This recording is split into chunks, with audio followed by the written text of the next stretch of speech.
Now. On 105.9 FM and streaming worldwide on the WMAL app. O'Connor and Company.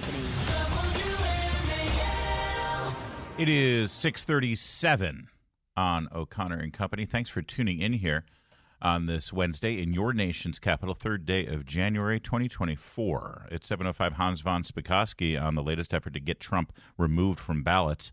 8:05 Adam Gillette, Accuracy Media. And then at 8:35, Jamie Baxter from Exodus 90. We'll explain all that coming up. It's Larry O'Connor with Julie Gunlock. Good morning, Julie, Good morning. and Happy New Year. Good morning. Happy New Year. And Happy New Year to our friend Cal Thomas, syndicated columnist who joins us now. And Cal, I don't know about you. Listen, you've worked in the media your whole life. And, media companies can be merciless when you're fired. You're sent packing. You don't even get a chance to say goodbye to your audience sometimes. I don't know about you, but I'd love to get Claudine Gay's exit package here. She gets to keep her $900,000 salary. She basically still has a gig at Harvard, although I don't even know if she has to show up for it. I mean, as firings go, this is a pretty good way to happen. Yes, like you, Larry, I've been fired many times, and I never got this kind of deal. I'm sure there are teachers all across America, whether they be in public schools, private schools, or at universities, who are looking at this $900,000 salary deal and say, where did I go wrong? This is just the most amazing thing. She blames racism for her dismissal. Now, that's just a joke. There are so many successful African-American educators. I think of Tom Sowell out there at Stanford. I think of Condoleezza Rice.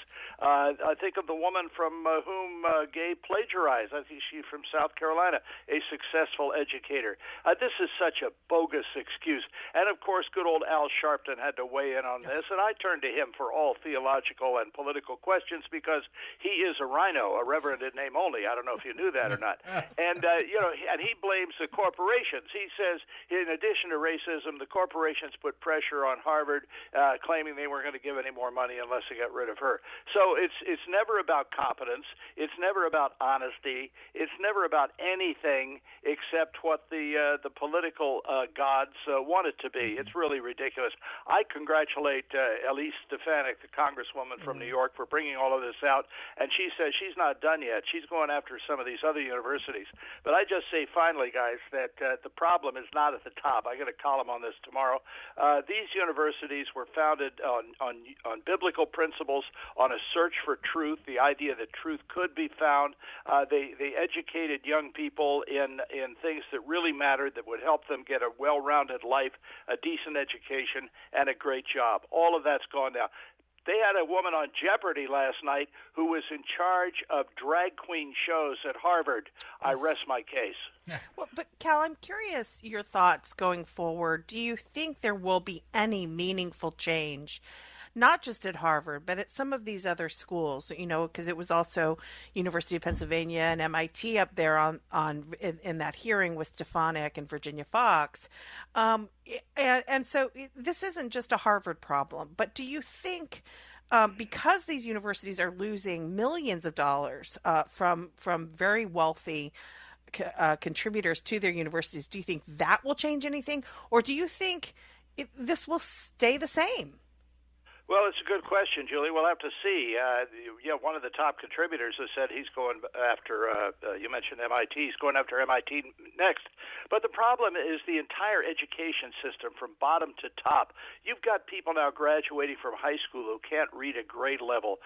You've got all of these other things, the rewriting of American history, critical race theory, drag queen story time in kindergarten classes.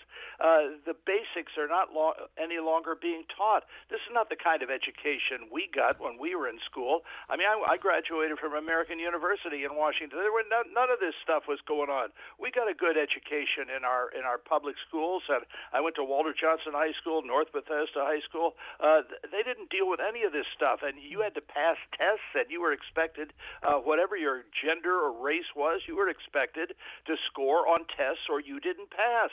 All of that's out the window. So I think the entire education structure in this country is corrupt, and it needs to be redone. Yeah. Well, and you're right to give credit and vindication to Elise Stefanik. She's 2 for 3. The clock is still ticking on MIT.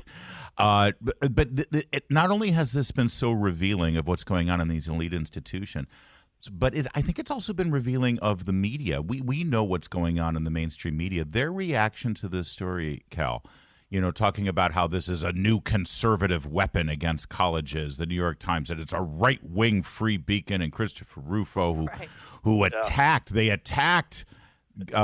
Claudine Gay by using this plagiarism accusation. The media is, for the most part, an echo chamber right now. And I think people at AP and New York Times and Washington Post, they look at this and think in their hearts, there but for the grace of God go. Why? Because they all copy and paste each other. Frankly, it's kind of revealing to them that they don't see plagiarism as that big a deal, considering they're journalists. Well, I noticed that Joe Biden didn't have anything to say on this because, of course... That's right. Yeah, he's waiting for Nick Kinnock to write it for him. Yeah, that's right. And, of course, Barack Obama, who was lobbying that Claudine Gay be kept in her position, has remained blissfully silent as well. Yeah, the New York Times and the Washington Post should be embarrassed. They shouldn't be attacking the Washington Free Beacon for actually practicing journalism. This stuff has been out there for some time. They just ignored it. Cal, it's always great to talk with you. Are you back home? I mean, you're always all over the place with this. Yes, just returned last night from Costa Rica, where I bought 15 bags of great coffee. I'll be selling them on the street corners. Oh, yeah. Did you see any sloths? I was amazed when I was in Costa Rica that sloths are like squirrels there. I mean, they're slower, but they're everywhere. Yeah, I did, yes. Of course, I'm very familiar with sloths. I'm from Washington. Thank you, Cal. Drop the mic. All right, guys. It's